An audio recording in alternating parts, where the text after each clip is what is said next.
Hi, everybody. Very good morning. This is really exciting right now to sit to do this video. I actually didn't plan, but I was too excited to, and also nervous to firstly share that I got my book, which is The Soul's Mind. It's my first anthology collection of, thoughts from the conflict that arose from mind and the soul. So, like I've been sharing in my videos, that I have been very, very much in the journey of discovering about myself through the spiritual practices and whatever I could do in a very, very tiny step, though. I mean, it's not necessarily be a practice, but something that I'm willing to achieve. Um, and I wanted to really speak about the fact that people who know me, they know me with different approaches that I've been in different phases. Though some people know me as stand-up comedian. Well, I used to. I never picked later after the college, but and then moved to education industry, and then also did my apparel and fashion designing and a lot of other things that I kept doing because I keep myself up, and I do believe that uh, life is like full of possibilities. It has like unlimited power and opportunities that we each one of us can fetch for ourselves. Sometimes it doesn't go well with our anxiety, self-doubt, lack of sense of self independence, and so on. So that stops us to actually attempt or do what we really want to do. More so, entire life of some of us is spent in thinking of what others might think of this action if I take, or what would he or she think about it. Hey, I don't want to be judged this way. They might think I'm mad, or they might think I'm crazy. Whatever your thoughts may be, those really stop you to be who you are, or precisely to really achieve who could you be or who really you are, and discovering and diving deep in yourself that, hey, this is the world, that you're daughter of universe, you are the son of universe, whoever you are. Universe is yours, and it doesn't come up with your list of items. Yeah, you know what, you're going on earth, this is what you're supposed to do. No, it is left on us to discover what's in our mind, what are we up to, and what do we want to do with that. So when in March 2020, I mean, I always loved to write. I mean, I kept writing had been one of the ways I wanted to express myself, my thoughts, because I'm not very good in arguing on the face, or sometimes when I'm disagreeing with something, I'm not comfortable, getting it right, like using my voice to raise in front of the people, because I don't like to demean anybody when they're putting their opinions, because in reality nobody you'll never be always in sync with people. We're all individuals, we all are unique, and we all have our own thoughts and experiences of life. So it is not possible that every time you'll be like, hey, high five, we do think alike. No, you face a lot of times that and what happens is, when we don't like what others say, or we disagree with their opinions, we kind of make their opinions what their thoughts, and we consider them as them. Like, we think that Shruti is this thought, but it's not true. Your thought could be right now based on what your experiences have been till now. The moment you have a different experience and you move on, maybe the same thought will shift. It will be transformed into some new discovery because you really like it. Unless you've not eaten a pizza, you wouldn't know how it tastes. And you were like, hey, I don't like it. I don't know what you say about it. Why are you crazy about the pizza or the burger or bagel? Like, I love bagel. So nobody in my family, if they've not tasted bagel, they would find me crazy. Oh, it's just a bread. But the moment you eat it, the moment you have the first experience of consuming that, you really feel one with it. And then you say, hey, you know what? We think alike. So, and mostly we keep judging people and having groupism and make our own communities based on our comfort zone, because you don't like people because they have different opinions, and you're uncomfortable with, hey, I don't believe in that, I don't want to talk because I can't resist my anger, I can't be that patient enough to give them the listening. But what if we take a deep breath and acknowledge that every one of us, each one of us, is so unique, so different, and our elements, that who you are, the elements, are from your own individual experiences. People do say, I understand what you're going through, I understand your pain, but do you really? So that's the whole thing. I think this is going different direction. I may have to do, if you want, I can do another video on this and share my experiences into this phase. And whatever I say, please know, you can subscribe. Firstly, I'm very bad in saying that. You can subscribe this channel and press the bell icon, that's how people say. And why subscribe is that if you connect with me, if you think that what I speak makes sense, I think you can come back every Monday and see what's opening up for you, and what value does it hold for you. So congratulations to me, and thank you so much, those who have purchased this book, and I'm really grateful and humbled. I think honestly there were like 11 copies sold on first day, the day it got launched, and I'm really grateful to those guys. I'm still waiting for them to read it and send me a quick review on how's their experience. And also, I know the fact that this book is not just a book reading. It would take a little of your sense of self, little of your openness, unlearn, and really open it with a discovery that, hey, let me see what it is. So and this book has the collection of how the materialistic concepts, topics, things were transformed into a reinvented thought inside the spiritual space. So it's like your mind is into a different zone. Hey, how can somebody be shouting? How can someone shout at me or say back to me or judge me or whatever your thoughts may be? And suddenly, when you are in that zone, it's giving you anxiety, it's giving you it's making you angry, it's keeping you away from who you are. And the moment you don't do anything about it and you're sitting and you're just thinking about the fact that, hey, he told me that I'm a donkey or I'm a fool, all right, um, am I really? I'll give you a question. If somebody says, hey, you are a liar, are you not? Hey, you are a manipulator, are you not? We all have done someday, we've lied someday. So there's nothing wrong if somebody tells you anything. But when it is said, it really hurts. I mean, it does to me as well. But practice will make you to withhold the same for like about, if you were taking entire life, hey, I'm not never going to speak to you ever. And this practice can make you to a place that, okay, I felt bad, but I think I'm done with it. It's fine.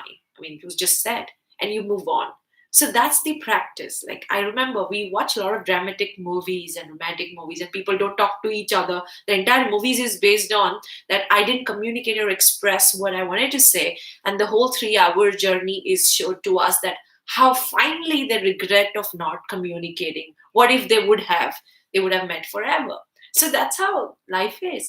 But reality exists, like you do this way or that way. Reality is reality. So, it's your choice ultimately how you do it. So I'm going to read one of the poetries, beginning from the spiritual side.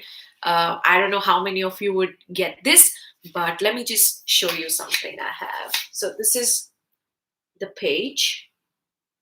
Sorry. Okay. I'm going to read. So the first poem that came out, this was the very first time when I discovered what birth is, what's human birth about, and what's the purpose. And this was written the time I was into my Guruji's lecture, or the time when I was actually in the whole zone, wherein I got in the fact.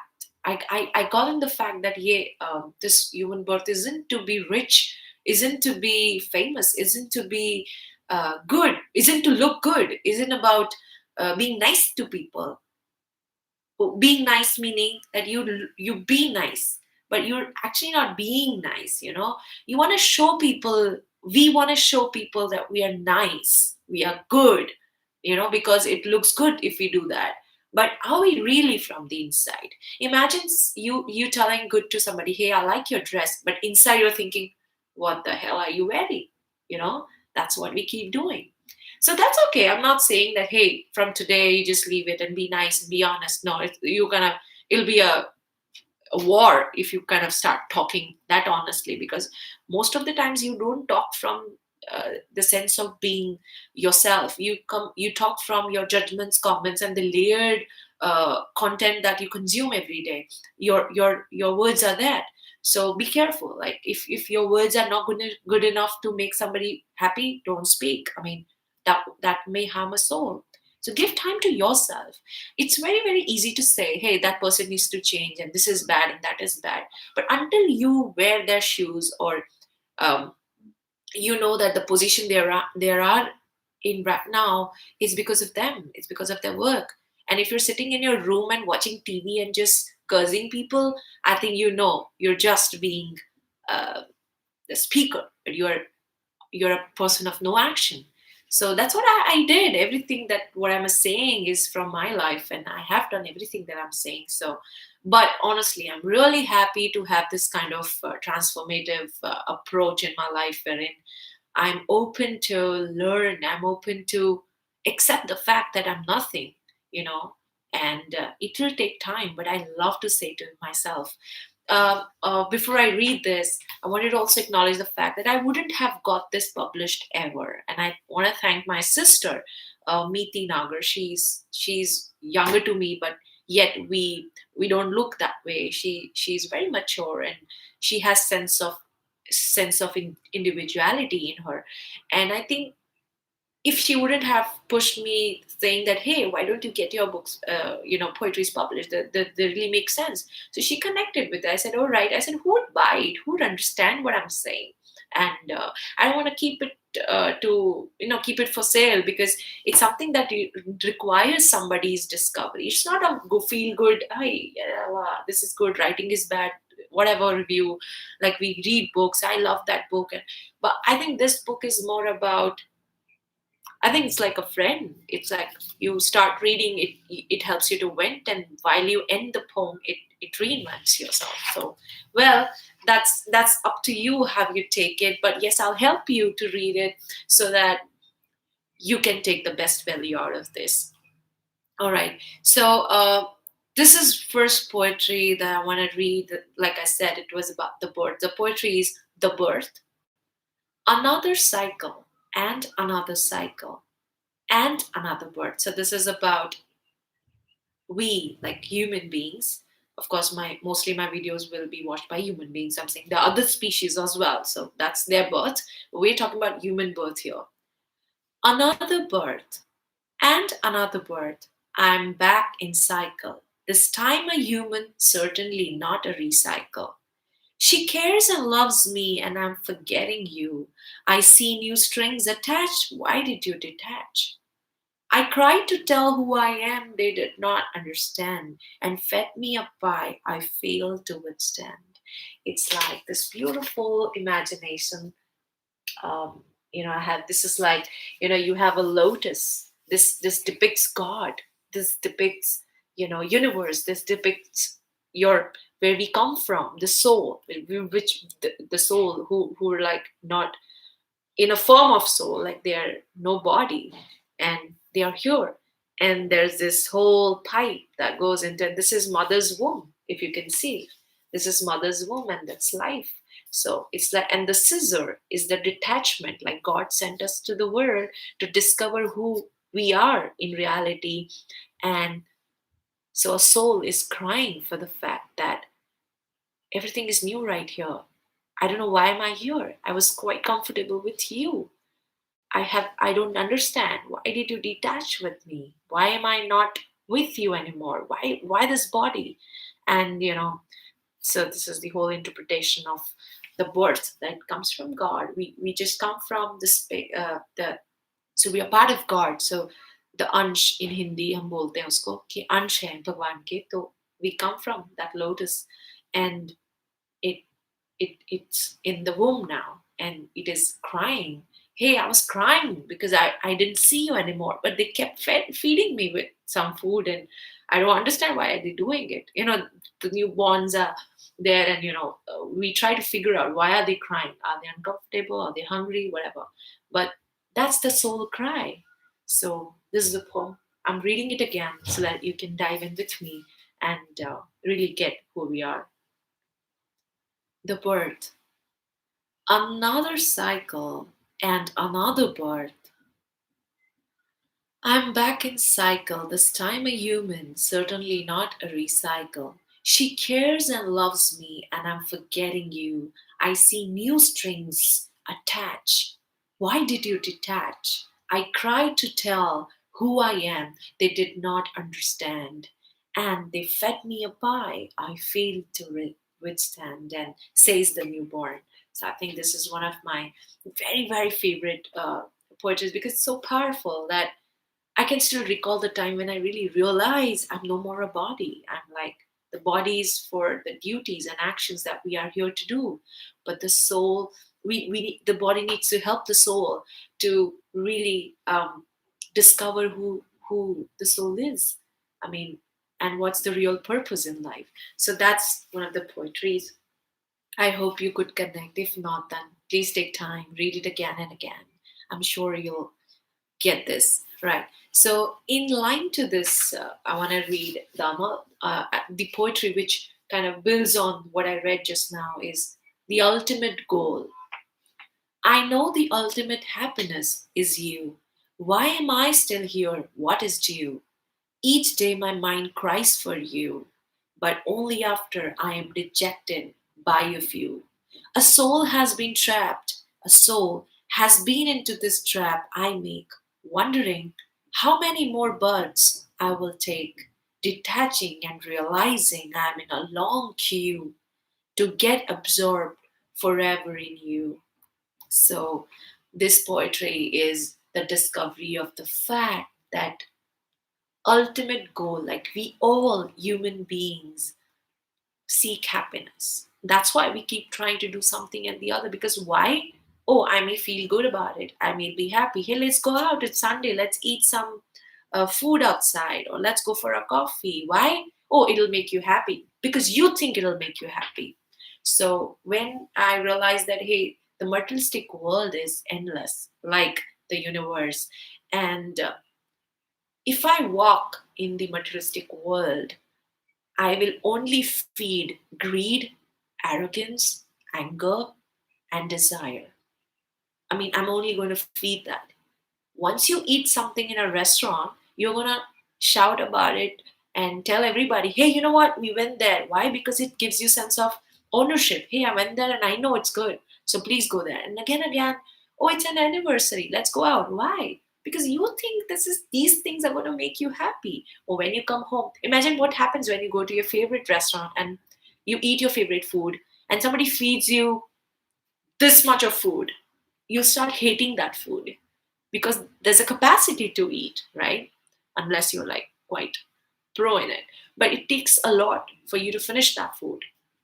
And when you do that, you start hating that food. Remember, no, never take that name, never take that food's name. Why? Because you're fed up of eating it. You're like, so you have a bad experience. I love, say, a pie or a muffin, but if I can eat one and I feel good, yeah, amazing. I mean, you can bring economics here, you know what I mean. So God is nobody, but God is happiness. So the happiness is nothing but God, right? And if that is so, and that is the ultimate goal for us, then why go this way? We can go this way. Only thing is that in the world we see things, and only because our eyes, ears, nose, and what we do, something that we can touch, we okay, things exist. You bring signs or whatever, but I'm just gonna say how I feel. You see things and you believe it exists, but God needs to be seen with the inner eyes, with the faith and belief. Just because you don't see doesn't mean God does not exist, or the universe or the energy does not exist. It does. You just don't see it. And because we're so arrogant and full of doubt, and we are under Maya, we are under God's another energy, that's Maya, that makes us learn about life by uh, what do you call it? Uh, our own experiences. Like we're being kicked every time, dejected by, feel like we're being dejected. Until somebody dejects you, you don't detach with that person. Imagine there are your friends, and one of your friends always praise you, always promote you, or promote your work, or promote what you do. Hey, she cooks so nicely, she has a great house, and she's a lovely person, she loves to shop, and she has a great choices about clothes and everything. When you say that, you realize that, oh, that's my friend, because it makes you feel good. Your dopamine is fed and you feel good. But there's another person who tells you, hey, I don't like you, honestly. I don't like what you do. I don't understand what you're doing on earth. Somebody says that bad, and they deject you as who you are. It's like, I'm not going to go near to this person. This person is really crazy. I don't like it. Don't talk to me if you don't like me. Just get lost. And you're just gone. So, did you see? You detached with that person and you are attached to that person. Why? Because it fulfills your desire, it feeds your dopamine of being acknowledged, appreciated, and it feels comfortable. That's why you want to go there. But the one who rejects you, you feel so uncomfortable.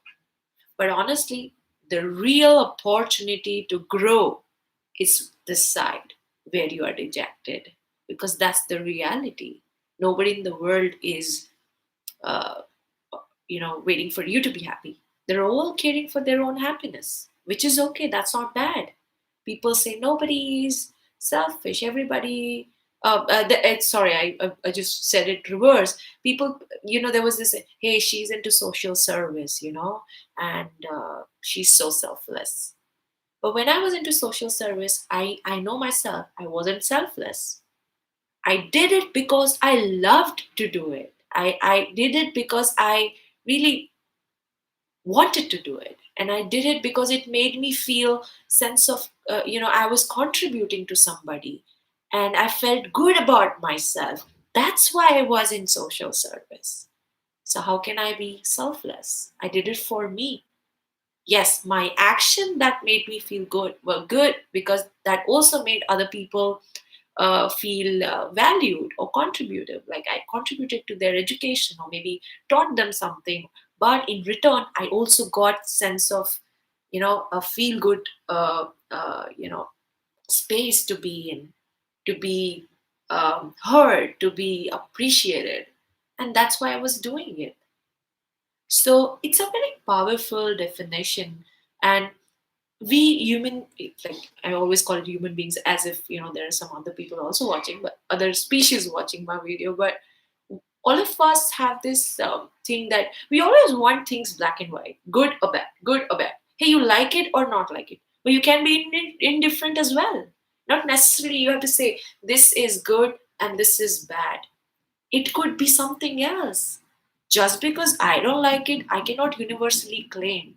When you and your friends, or we in the family talk, sometimes we say, this is too bad.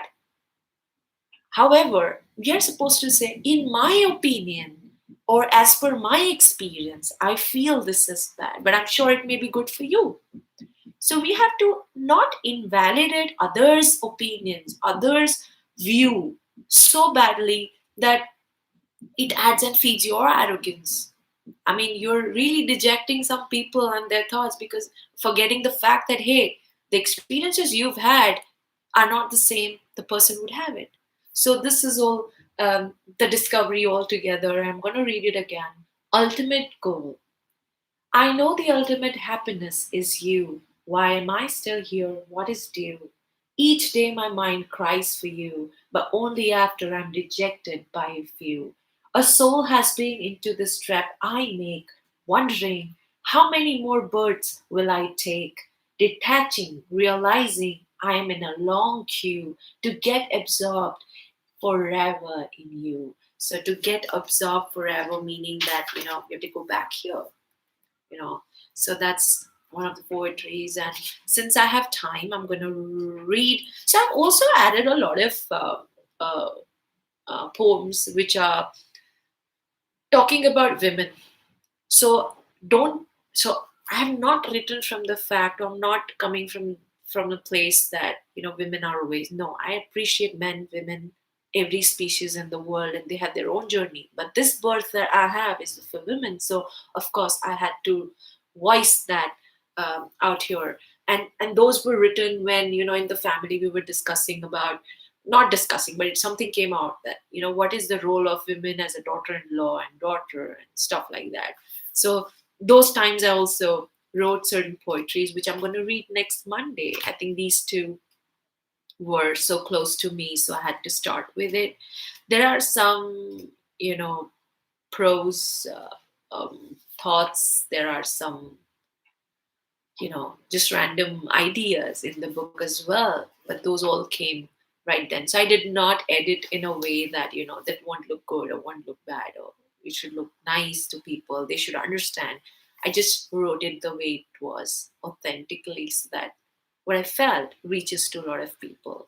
And the only reason why this is out there is not to be a bestseller, but to reach out to people who have faith in working in themselves, believe in God, or they are in a dilemma whether to go this way or that way.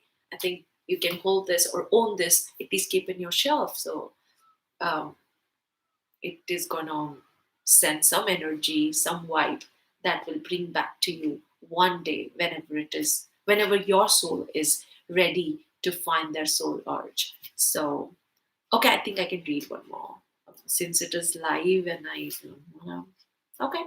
So I think I'm going to read. Okay, I'm going to read the mind's conflict kind of content next Monday, because I think we've begun the spiritual side of it.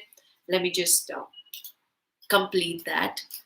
And I've also written my experience of being on too much of information, with social media and other things and reflection and the vibe. So have fun reading it and just be kind to her.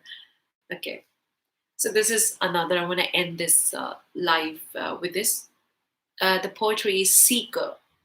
Okay. And seeker meaning I consider myself to be a seeker now. That I want to really explore life within, you know. My mind needs glory, my soul seeks holy. My mind. So, this is again the thought where your mind is in a doubt always, and we trust on things that we see easily. And and soul wants to walk in the path of trust. So, how your mind, and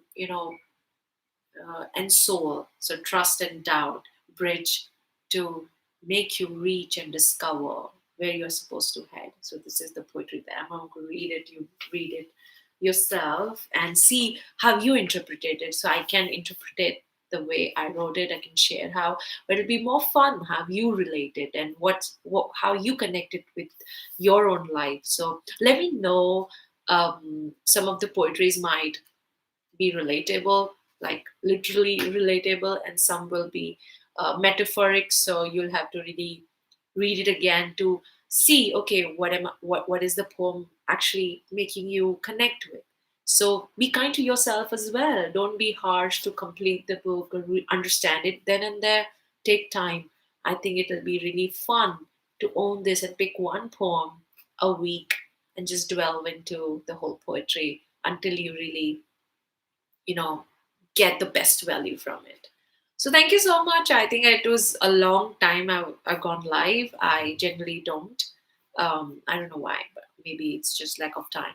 But yes, thank you so much, and congratulations to me and the people who really supported me to and backed my thoughts. And that was the only reason why I took this courage. My recent blog on what is the life without risk is about this, that I've become fearless in terms of grabbing opportunities and expressing what I feel. I think it's a beautiful gift from universe to me, and I will nurture that. Also, never forget to complete your gratefulness journal. Write 3 things you're grateful about every day. I think these things really make your life more poetic, insignificantly significant. And I hope and I pray and I wish that your journey to discover your own soul urge begins soon. Thank you. Have a good day. Take care of yourself.